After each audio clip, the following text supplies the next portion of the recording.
To introduce myself, my name is Brady Brick. I use he, him pronouns. My students typically will call me Mr. Brick. That's kind of how we operate in the program. But to get things started, we're just going to talk about the program pretty broadly. And then from there, we'll kind of get into the application process. And at the end, we'll have time for all the questions you guys might have.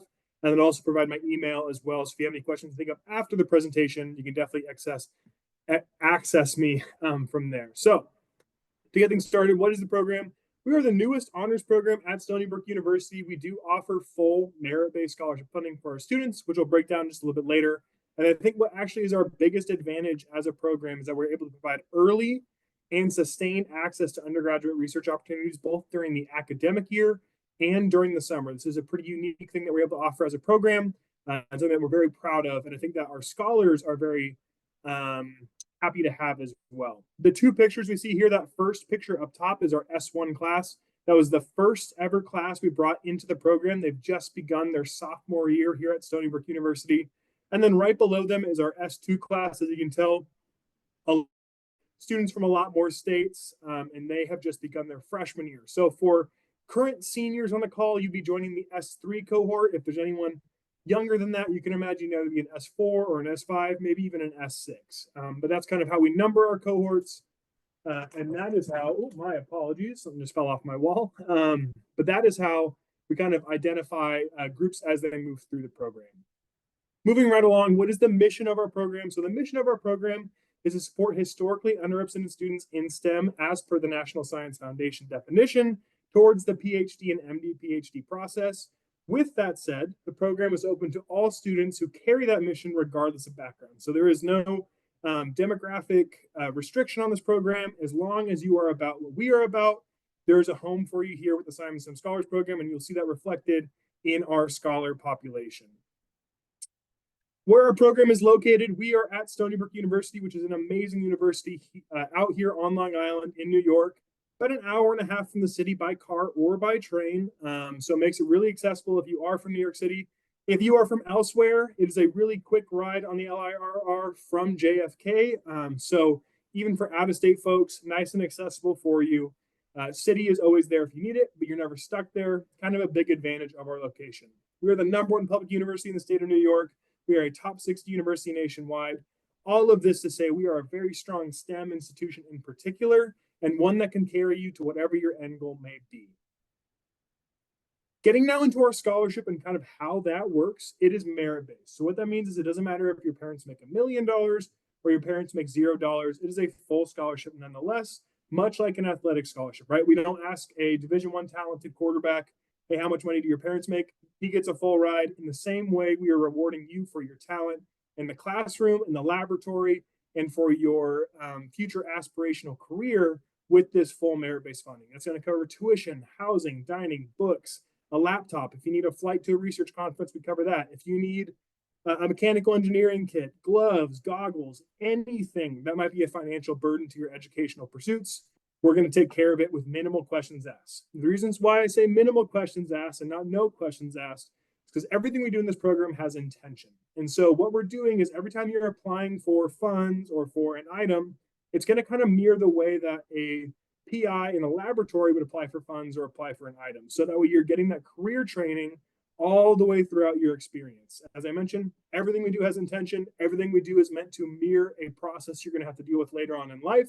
Just another way we're looking to prepare our scholars to be as successful as possible when they leave Stony Brook after 4 years of undergrad. But money's only going to get you so far. So what else are we doing to make sure you're successful? We have in-house staff for academic support in the form of an academic advisor that works with our student population, as well as in-house tutoring, which again works specifically with our student population. We have staff for family engagement. You're going to get priority registration when you go to sign up for classes. And if you don't know what that means, essentially, let's say there's an 8 a.m. chem lab and a 10 a.m. chem lab. As we might imagine, the 10 a.m. chem lab is going to fill up first. No one really wants to be in a chem lab at 8 a.m., especially college students. Priority registration means you get to sign up for classes before the entire rest of the university, meaning you have a much better class of getting in that 10 a.m. chem lab or whatever other classes you need to have the best schedule possible to get towards graduation, your future career aspirations, or whatever else may be your pathway to success. A great advantage to have starting in your freshman year, especially. We have faculty partners throughout campus to kind of help you with getting lab placements. We're going to have staff that's going to help you get into paid research placements over the summer. We're going to help you in your transition to a graduate program, whether that's at Stony Brook or another institution. And then we're going to do a little bit of career prep along the way. All of this also comes with honors distinction on your transcripts because, as I mentioned, we are an honors program here at the university. So with all of this packed together, basically means your job is to be a student, to pursue your passions, and to be as successful as possible in that venture. So that's everything we're giving you. Now, the question you're probably thinking is, what do I have to do in return? And this is it. You have to successfully complete a 6-week summer bridge prep course. This happens between the end of your senior year of high school and the start of your freshman year of college. This is really helpful for a few reasons. It gets some grades on the book, which makes it easier for you to get a lab placement. And then beyond that, it's not so jarring of a transition from high school to college. This kind of helps you ease into that process. We get you moved into your fall assignment over the summer. It's a big advantage to you and to your learning process. You have to maintain a 3.0 throughout your collegiate career, and you have to participate in undergraduate research annually. Now, a question often will come up, especially for my engineers and computer scientists in the room. All right, I see it says research, but I want to do an internship. Is that possible? Freshman year, we do ask that you do research. Sophomore year on, we do kind of open the door towards internship possibilities. But what I will say is there's often this misconception that you're going to make more money doing internships as opposed to research. And what we have found is that research is comparable, if not more, than what you make at an internship at a big industry. So just something to keep in mind. And with the kind of focus of our program being around research-based careers, we are definitely going to be pushing our students towards those research opportunities. Lastly, you do have to live on campus regardless of wherever you may call home. So even if you are at East Sachem High School and you're 10 minutes away from the university, you still have to live on campus for a couple reasons. Number one, we're paying for it. And so if we're paying for it, we expect you to use it. And then secondly, we think it's really important for you to kind of be in that living, learning community with other scholars. Be close to your research, be close to your classes. There's a lot of research that just shows it is going to lead to your success. Moving right along. Again, we're going to kind of talk about that mission. As I mentioned before, the PhD, MD, PhD is the end goal for our scholars. What a lot of folks don't know is that the MD, PhD, and the PhD process in the United States is typically tuition free. So what that means is if we are covering the 4 years of undergrad for you, so from freshman to senior year of college, and then you get into a PhD program, which is fully covered, you could go your entire collegiate career from day one to doctor without paying a dime for tuition. That is the goal for all of our students. That is the goal we have for you. And so we're going to do everything in our power to make sure that goal remains viable. When we look at this slide, these are all things that keep that pathway viable for you, that PhD pathway. And that is our end goal for you. So that's why we have it as a requirement. So you don't have to think about it. It's just something that's built into our program to make sure you're successful. This last dot on the lines here, use knowledge to advance community equity through STEM-related professions. We look at this pretty broadly, but as an example, let's say you're going to become a civil engineer, right? So you're learning how to build bridges, roads, all of these things. What we want our scholars to think about is not just, all right, how do I build this bridge? How do I build this road? It's how do I make sure that where this road is going to serve the community it's going to? How do I make sure if I'm going to study medicine that it's not just going towards traditionally represented populations, but towards everyone, and make sure that medicine is advancing for all populations? These are kind of the bigger questions we want our Simon STEM scholars thinking about, because we know that STEM has the ability to change society for the better. Research opportunities at Stony Brook. So Stony Brook is an R1 research institution, meaning we have research available in all the majors here at the institution. We have some great partners right on Long Island that we have had a lot of success working with both currently and in the past. So Brookhaven National Lab is 30 minutes down the road. Really awesome for anyone interested in physics or engineering. Cold Spring Harbor National Lab, 30 minutes in the other direction. Really, really great site if you're interested in biology, particularly anything around DNA. The Simon Center for Geometry and Physics is directly on campus. Awesome if you're thinking about theoretical math or anything around that topic. And then lastly, the Stony Brook Medical Center is directly across the street from main campus, the largest hospital on Long Island. We have several scholars already engaged in cancer research there, and other students doing biomedical engineering research there. So a lot of great medical research opportunities there if that's something you're interested in. With this said, I want to just go ahead and make this point now.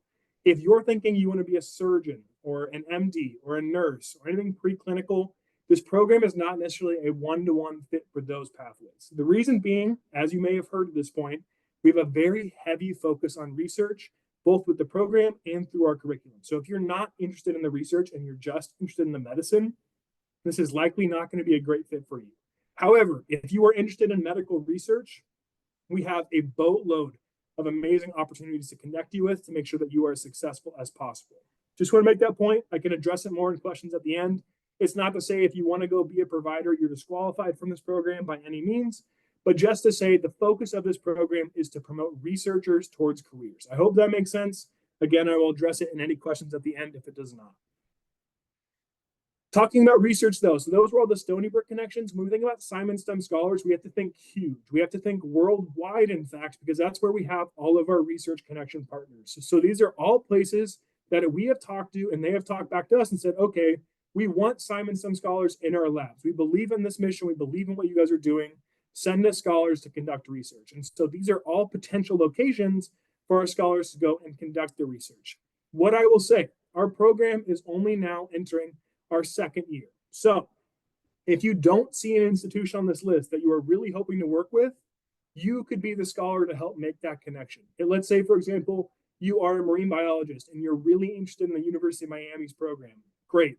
We have full-time staff to help you make those connections. We have unique funding to help you make those connections. And our goal is to help set you up with the best research for your future career possibilities. So think big when it comes to research. Think big when it comes to where you can go. The world is at your fingertips. We are just here to help you make those connections. With all of that said, nothing is guaranteed, right? You still have to do a lot of hard work on your end to make these things happen. But with the resources of our team and with the financial resources we have, it just makes the process much, much easier to accomplish.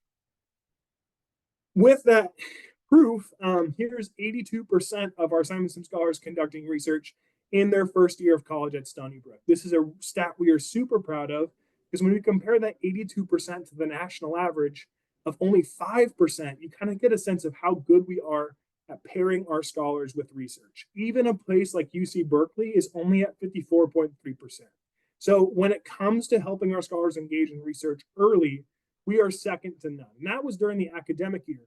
When it comes to looking at the full calendar year for our Simon STEM Scholars, 100% of our S1s engaged in a research opportunity in their first academic year. A stat we are extremely proud of. This was huge for us. They all produced research. Many of them are getting the opportunity to present this research at various conferences across the world. And so just so we can kind of get a sense of where our scholars went, Carnegie Mellon, Yale, Johns Hopkins, Columbia. We had a marine biology student do their work at the Mystic Aquarium in Connecticut. Just another look at all the places our scholars went to go conduct their research. Many of them chose to stay right here at Stony Brook because, as I mentioned, we are an R1 institution. We have strong research connections directly at home. So you don't even have to go far to get that great research opportunities available to you, but some of our scholars did take the opportunity to do so. Again, is think big when it comes to research and think big when it comes to the Simon STEM Scholars Program. And I will also say, if you're curious about what any of our scholars did, so maybe you're looking at Giselle at Texas A&M, you're like, what was her project? You can go on our website on the About tab. We have a page for our current scholars. There you can see their PI, their current project, all of that. This is also all posted on our Instagram as well. So if you're curious about any of our scholars in particular and what they did, you can find that all on the website and on the Instagram. So research experiences are one part. Where you kind of go from there is your conference. The conference is where you present the work that you did. And again, this is a chance to travel, and this is a chance to travel fully funded. So last year, we sent 5 students to Tennessee for the National Society of Black Physicists. We sent a student to New Orleans for the American Chemical Society Conference. This year, we are sending a coalition of students again to the National Society of Black Physicists Conference in Houston this year. We are sending a good-sized group of students to Pittsburgh for ABRCAMS, which is the annual biomedical research conference for minority students. And then we are also sending a student all the way to Japan for the International Biofabrication Conference. So this is because our students worked really hard. They did amazing this summer on their projects. And so many of them, even as freshmen, were invited to present their research at these conferences. Obviously, we are super proud of this fact. I know I keep saying that, but our scholars really are great students. They're great people. And so I'm always happy to brag about them. And so it's just another way I'm just trying to prove the point of research not only will develop you academically, not only will it develop you professionally, but it'll really allow you to see the world for free as a college student, which I know is an opportunity many folks are looking to do. Again, talking about seeing the world, we have a lot of international research partners as well. So that top picture there is Geneva, Switzerland. We are sending a coalition of our scholars to CERN, which is considered one of the best laboratories in the world, to go do some summer research there. Directly below that, the Eiffel Tower, working with 3 different laboratories in Paris, France. And then below that, the Turkana Basin Institute in Kenya, another location we are sending our scholars, that there being the premier location for any kind of human evolutionary biology research that a scientist may want to undergo. So all of these opportunities fully funded by the program. This is something I'm really trying to get through.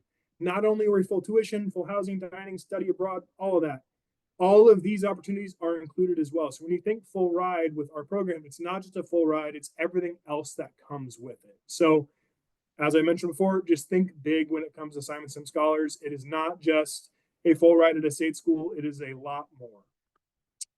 Housing, as I did mention earlier on, you do have to live on campus housing to be a part of this program. Again, just being close to the community, close to the research, but we're going to make sure you're in the nicest housing available to freshmen. So our honors housing in Yang Hall, it is suite style right off the start, which is a big upgrade. If you want to know what it looks like on the inside, Residence Life has like a really cool Google Maps style feature where you can kind of walk through the dorm, see what the rooms look like. They have AC, they have heating in there.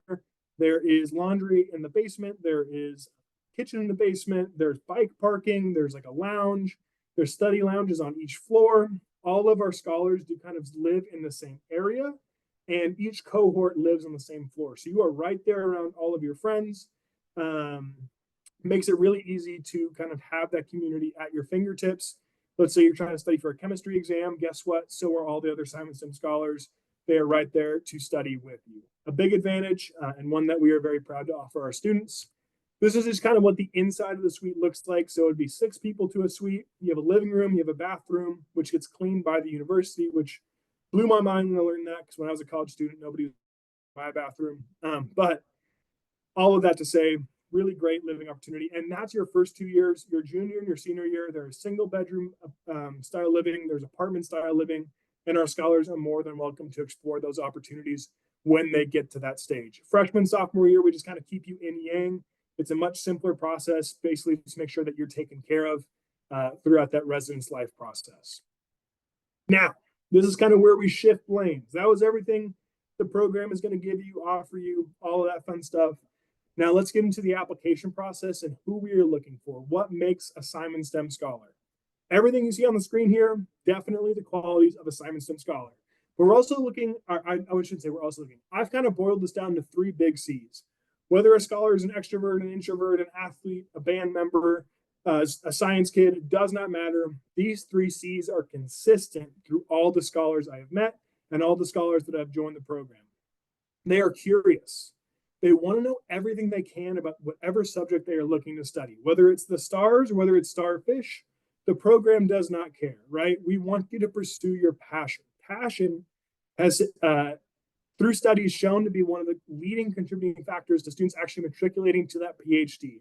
With that being our end goal, we want to see students that are passionate about whatever it is they want to study. Secondly, compassionate. We can teach you algebra, or we can teach you calculus, we can teach you how to pipette, we can teach you various skills in the lab. What we can't do is teach you how to be a good person. And being a good person is very important to us if we hope to change the culture of science and really the culture of society at large with this program. So being a good person is something that is true of all of our scholars. It's something we look for in the selection process, and it's something that can't be taught. And then lastly is cooperative. If you are a lone wolf, I will tell you right now, science in this program is not for you. Science is built on collaboration. It's built on working with others. So we mirror that in our program as well. Our program has a ton of teamwork built into it. And so with that said, like if you are not cool working with other people, this is probably not going to be a great opportunity for you. With that said, as I mentioned, we have a lot of introverts in this program. I'm not asking you to be bubbly. I'm not asking you to be outgoing. I'm asking you to have the ability to work with others and to do your part in a group setting. That is a critical skill to have in science, and one that we really do try to figure out if students have in the selection process. This is the roadmap to becoming a Simon STEM Scholar. It's a little bit different than it has been in years past. So the first step you do this year is you have to apply to Stony Brook, and you have to apply to Stony Brook by the early action deadline of November 1st. This is true of all the honors programs at Stony Brook, ours in particular, due to how our selection timeline kind of works out. So first you apply to Stony Brook. After that, the opportunity to apply to various honors programs will appear in your portal, Simon STEM Scholars being one of them. And then from there, if you are chosen for the second round of selection, you'll get invited to what's called Selection Weekend. After Selection Weekend, we decide who's going to get that scholarship award, and then we send out those offers in early April. So you can kind of see from start to finish what this timeline looks like. This is also on the website if you end up forgetting. Getting into the process itself, I highly encourage you to apply to Stony Brook earlier rather than later, but no later than October 25th. The reason for this being your SBU Start portal takes a few days to kind of start up. There's various data that has to load in. The honors application kind of has to get put into your portal. So if you apply on November 1st, your Simon STEM Scholars application may not be accessible to you because you applied on the deadline. So I'm encouraging you, as the recruitment coordinator of Simon STEM, apply to Stony Brook by at least October 25th, if not earlier. So that way you have at least a few days to get your essays and your program-specific letter of recommendation uploaded. If you are curious what the essay questions are or what we are looking for in that letter recommendation, again, it is all on our website. How it works, when you go to apply, you're going to upload those 3 program essays in one document, and then you're going to input your recommender's email on your application. They'll be sent all the instructions on how to upload on your behalf. But if you're thinking ahead, it might be a good idea to give your recommender heads up and say, hey, I'm applying to this program. Here's the instructions for the letter. Can you go ahead and get this ready for me? So when you get that email, you can just hit upload and you don't have to author it on the day. All those materials, the essays, the letter, and your Stony Brook application, all of that due by November 1st to be eligible for the program. These are all of the majors we accept into the Simon STEM Scholars program. So you're going to see pretty much everything under the STEM umbrella, aside from anything preclinical like we talked about before. So no nursing, no radiology tech, no health sciences. Kind of the idea behind this, we're going towards theoretical sciences that will build into a PhD. So all the sciences you see here have theoretical base. It's just going to help carry you into that PhD process later on. Some stuff you might not typically see under the STEM umbrella that we do accept: psychology, economics, and then linguistics. But if you're going to go in the linguistics route, we are looking for you to go to the computational side of it, not necessarily the more traditional route of linguistics, just for clarification. If you have additional questions about any majors that you don't see, definitely send me an email. We can talk about it. One other note I should say, if you want to double major, you can double major outside of this list. So you could be a mathematics and music major. You can minor outside of this list.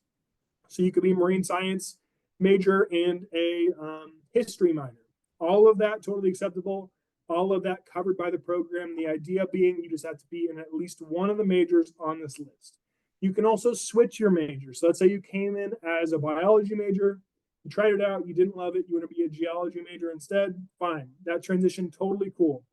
But if you came in as a biology major and you wanted to switch to an English major, that would not work. Kind of the idea is, as long as your major is on this list, you are good to go in the eyes of the program. If you have any additional questions on that, again, I can address them at the end, but that's kind of how it works. Getting now into the numbers of it. So I like to present the averages of a selected scholar as opposed to the average, or not necessarily average, but the reason for this being, I think it's more realistic to be like, all right, here's what students who have been selected have been chosen at, rather than here's what you have to just apply. The average of students who have been chosen to the program, it's been a 97 on 100 point scale that is unweighted. All had gotten to at least pre-calculus by their senior year. Most have gotten to calculus, and anyone going towards the engineering computer science route had gotten to calculus. And then this last part here, leadership experience. We look at this very broadly. That can mean you were senior class president. That can mean you were the captain of a sports team, first chair in band. All of those definitely show leadership. It could also mean you were working a job to help support your family after school. It can mean you were taking care of your little brother or your little sister because your parents are working. It can mean you were the treasurer of a club. It means someone else could rely on you to do your part, that to us is a display of leadership, and it's something that we are looking for on your application. That will all be demonstrated by the extracurriculars you put on your standard Stony Brook application. We look at everything that goes into that, including your essay, your letter of recommendation on the Stony Brook application, and then obviously your transcript. A question we do often get is test optional, what grades we're looking for, all that kind of good stuff. So Stony Brook is test optional, as is the Simon STEM Scholars Program. So if you don't love your SAT score, don't feel like you have to throw it on there. The average score of the program is about a 1400, but again, that is skewed by students who choose to report their score. Not all students who have been selected chose to report their score. It does not have any effect on whether or not you are going to be chosen for the program, whether or not you choose to submit them or not. Kind of the example I like to give students is a good score has a good effect, no score has no effect, but a bad score does have a bad effect. And so if you are not proud of your SAT score, do not throw it on your application. It's not going to serve you well. Stony Brook, kind of as an institution, the average is about a 1200 or higher. For engineering, about a 1350 or higher. For computer science, 1400 or higher. So that kind of gives you a sense, depending on what major you're looking to go into, what the institutional averages are. But again, if you're not super proud of your score, just leave it off. I will say I don't know the ACT scores, equivalencies off the top of my head, but that can all be found on Stony Brook's website, readily available to you. These are essay questions. Don't feel the need to panic and take a picture of them right now. They are all on our website under the application roadmap. But kind of the trick that students are looking for. They're like, all right, so you're an application reader. What do you want to see? And this answer might not make sense, but it's the honest answer I can give you. I'm looking for your answer. And what I mean by that is students always ask, what's going to make me stand out? What gets a student selected? There is no right answer to that question because each student is selected for slightly different reasons. A scholar might talk about wanting to study medicine because their family member is afflicted by a condition, right? A completely valid reason, something that definitely stands out. But another scholar might talk about wanting to study astronomy because they love Star Trek. To me, those two essays both display passion in different ways, but in the same strength. And so what you have to think about is you have 250 words for each of these essays. How can you show as much of yourself as possible so that myself and the rest of our reading team knows who you are, knows what your passions are, and knows what you hope to accomplish by the time we get done reading. I hope that makes sense. If you have additional questions about it, obviously feel free to send me an email. But again, about 250 words each. We're not word counting these. So if you're at 254, if you're at 248, it does not matter. You know, that's not something we're going to hold against you. If you put 5 pages, that is something we are going to hold against you. So don't do that. Stick around the 250 word limit. As you might be able to tell, I'm not an English teacher. It's not what I went to school to do. So I'm not necessarily looking at your spelling, your grammar, your sentence structure, any of that kind of stuff. I am looking at the content of those essays. That is the most important thing. So again, you're just trying to display yourself as much as possible through those 3 questions. Moving right along, selection weekends. So as I talked about before, we're going to look at all the applications we receive for this program from across the country. From there, about 200 students will be invited to participate in selection weekend. Up or down, depending on the year, that's just roughly what gets invited. That takes place over 3 separate weekends, one based at Stony Brook, one based in the city, and then one that is virtual. So if you're from out of state and the travel would be a burden to you, totally fine. Virtual is a very valid option and one that I think people always get nervous. Like, all right, so if I go to the virtual one, do I have a lower chance of getting selected? Statistically, it is the same chance to get selected across all 3 weekends. But what selection weekend is, we celebrate you. You've made it to the next round of the application process. That's very exciting. From there, we go into some various activities to kind of get a better sense of who you are. You get to go through some different presentations and talk to our current scholars to get a better sense of who we are. And then day 2, you're going to come back and actually interview with faculty and staff at Stony Brook University. And then from there, we take all of this information from your application, from your interview, from how you participated at selection weekend, and we decide who is going to be our 50 scholarship awardees per year. Now, that is not necessarily 50 on the dot. It is kind of a rough number. We do have a waitlist process for students that might not get the first round of selection. That's a question we often get. But we try to make it as fair as possible to all students who participate in the process. And this is a non-binding process. I should also mention that. So At no point in this process are you locked into the Simon Sims Scholars Program until you decide you want to or don't want to accept that scholarship award. And so we give you time to make that decision. We want to make sure that you're making that decision in your best interest. So, that will all happen after selection weekend, after we've decided who is going to be those scholarship awardees. Some frequently asked questions for the program. Is citizenship a requirement for program consideration? It is not. However, we do not accept international students. So you have to either be a U.S. citizen or a permanent resident. The next question here, as I mentioned before, is the scholarship offer binding? It is not. At no point in this process are you locked in until you want to accept that scholarship award. Where can you apply? Application is in your SBU Start portal. Big change for this year, just something to keep in mind. You have to apply to Stony Brook first. Can you still apply to other honors programs at Stony Brook? You can, and we actively encourage you to. Reason for this being, we are the most competitive. We have the fewest amount of spots to give out. So if you don't get into our program, but you get into another honors program at Stony Brook, that door remains open to you. All the other honors programs at Stony Brook are amazing. I definitely encourage you to check them out as well. It's just at the end of the day, our program has the amount of spots we have. And so if you don't make it into ours, I definitely would want that door open to you. Lastly, we've talked about this date a few times. When does the application window open? It's open right now. You could apply today if you want to, but it's going to close on November 1st. So please keep that in mind. Handle it earlier rather than later. Don't let that senioritis kick in. Just get it out of the way so you don't have to stress about it. Once that application is submitted, your work is done, and then my work really does begin. This last slide, I know I've told you, hold off on taking pictures. This is the one to take a picture of if you want to. That QR code will take you to our website where all this information lives. The email will put you directly in touch with me if you think of something after this presentation that you want to ask questions about. And then the Instagram is really a great way to kind of get a glimpse at our student life that's run by our students. So it kind of gives you a sense of what they value and what they are looking to promote. I'm going to give this another 5 seconds for you to take pictures if you want, and then I'm going to stop sharing my screen. We're going to go into the Q&A, and I will say if you don't have any questions and you don't care about the Q&A, definitely feel free to log off. I know I've been talking very quickly, so if you missed anything, just send me an email. But I appreciate you guys making the time to come out. And with that said, I'll go ahead and stop share, and we will transition into the Q&A portion of the evening. So I'm going to go ahead and jump over into Q&A right now and begin answering. And I will say, as I'm going through, if you're to throw your questions into the chat or use the Q&A feature, whatever makes the most sense to you.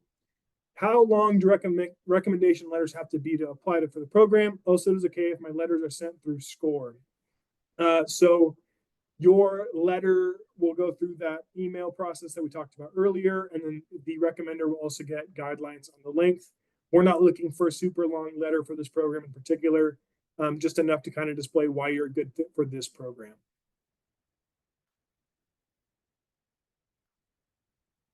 Any other questions? All right, pouring in. Do I need to send 1 or 2 recommendation letters? Good question. Stony Brook requires 1 letter, and then our program requires another.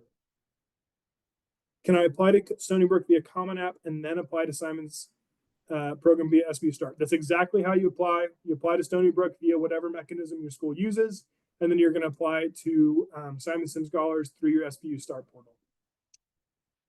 What kind of career preparations do you guys provide? We do a lot of working with current PhDs, so you can kind of understand what they're going through. And then we're also doing, just year-to-year work in our curriculum structure to make sure you have that preparation available so that when you do enter the career field and you're wondering, all right, so now that I have a PhD, what kind of jobs can I get? You already had that information because we've kind of worked with you over the years to have it. Can you relist the 5 qualities that you look for in an honor student? It's 3. So curious, I want to see passion about whatever subject you're looking to study. I want to see good people. And then lastly, cooperative. We're looking for anyone that is all about teamwork. We were talking about the tuition is to cover any MD or PhD program. Is that Stony Brook MD or PhD program? All right, so our money is for undergrad. We cover freshman to senior year of undergrad. From there, we will help you apply for various fellowships and other scholarship opportunities to cover your PhD or MD PhD program at either Stony Brook or another institution. Most PhD programs across the United States are tuition free. Oftentimes, as a grad student, you will also receive a small salary for your work in the lab. But our program itself does not cover any part of grad school. We're just going to help you get that money through our work in your junior and senior year and applying for various fellowships. But we do not cover your MD program. I will say a big advantage of MD and PhD programs is they are typically tuition free as compared to MD programs, which do have a hefty tuition bill on them. But the program itself is not going to cover your grad school. I want to make sure that's very clear. Is research embedded in the undergraduate curriculum? Are we able to choose topics of research or even start a research project? That is a good question. It's going to kind of be a case-by-case situation, depending on what major you choose to pursue. Some students are able to kind of pursue their own research. Some students are working more under the research of a PI.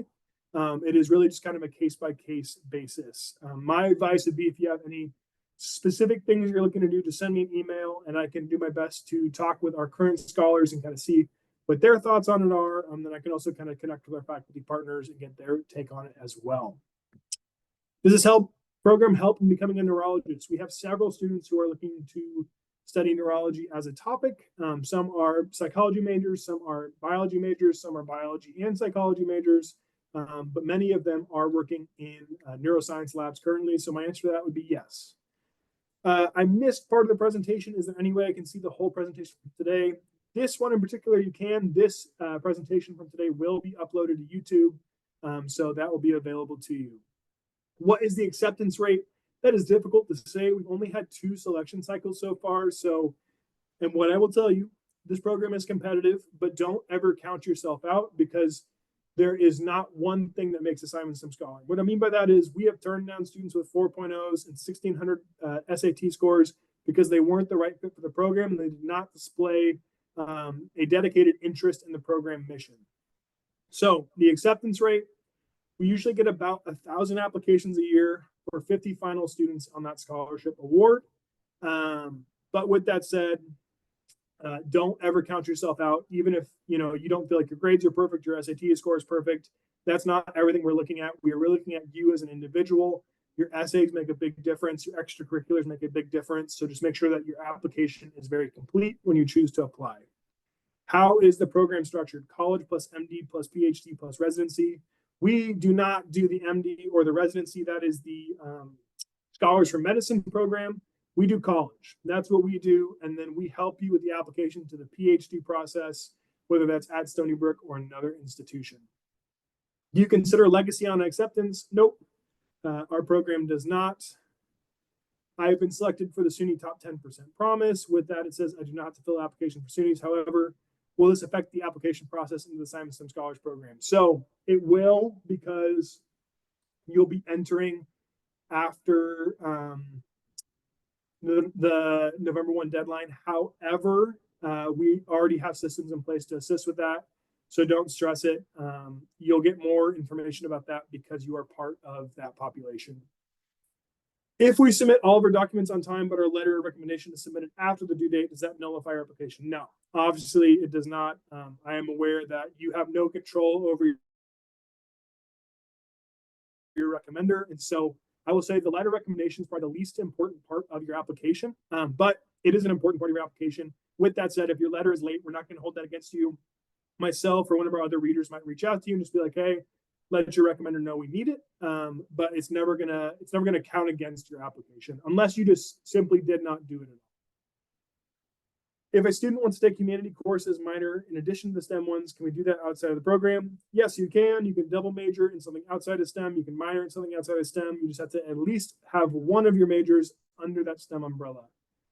Are we allowed to do research interdisciplinary to your major in this program? Yep. So, for example, one of our students is a physics math major.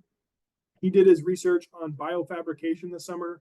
He's a student that's going to Japan for that. Obviously, that's pretty interdisciplinary, but he was very successful in that venture. Moving right on down from math, do I go directly from undergrad to PhD, skipping master's degree? So how this works for most STEM-related PhDs, you do what's called an en route master's. So you start your PhD program 4 to 8 years, depending on what program you choose. At a certain point in your program, they'll usually reward you the master's as part of your process of working towards the PhD. It's called an en route master's. So you're not skipping the master's degree, it just becomes a part of your PhD journey.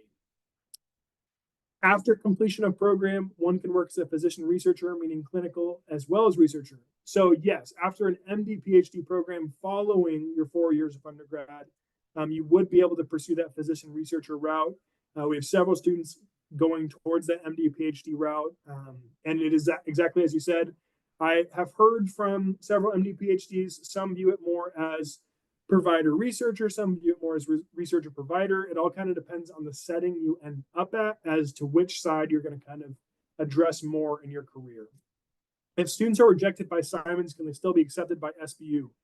So how this works, you will not even be looked at by Simon STEM Scholars until you are accepted by Stony Brook University. Hence why you have to apply early action.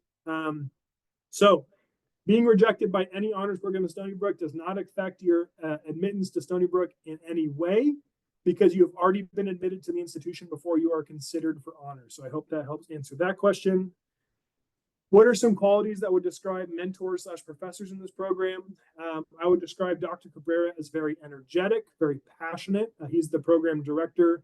He came from a program similar to this one. I think what's true of all of our staff is we all really care. We're all very invested in this.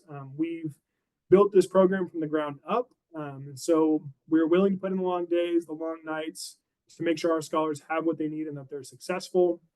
And I think our scholars would say the same. Knowing that SBU and Simon requires 2 letters of recommendation, is the recommendation that both of those are teachers, one teacher and someone who is not a teacher? Is it better to have STEM teachers? So my answer to this is, for the Simon STEM letter, we do tend to recommend a STEM related professional that does not have to be a teacher. So let's say you did a research project over the summer, or you did some work offsite, right? That can be the person that writes your letter. For the Simon STEM letter in particular, we're looking for someone who can speak as to why you're a good fit for this program in particular. If that's your English teacher, awesome. Have your English teacher write that letter. We're just looking for someone that can explain, why are you passionate about STEM? Why do you want to be a part of a program like ours?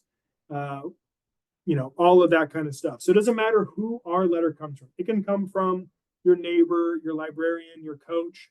Truly, it does not matter. They just have to explain why you're a fit for this program in particular. If I were to still submit an early action deadline along with student top 10% promise, would that cancel out? So what I will advise you to do, because your situation is a little bit complex, send me an email on the side and I will check in with our broader university admissions just to make sure we are on the same page. But yeah, that's my advice to you, the person asking that question. All right, I've gotten to the bottom of Q&A. Oh, no, I have not.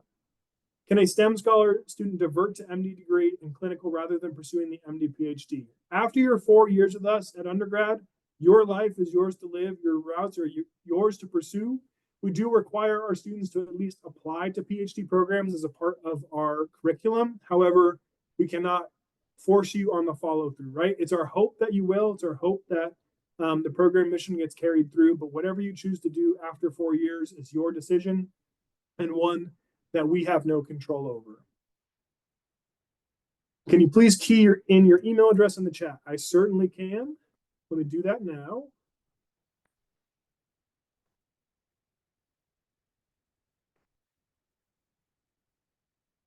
That will put you directly in touch with me. I am the primary responder to that email. So if you have any questions from tonight that you didn't get to, definitely feel free to send them there. All right. This is the part of the night where, oh, can I apply to Stony Brook with test scores with Simon STEM without test scores? If you put it on your Stony Brook application, I will see it. I see everything you put on your Stony Brook application.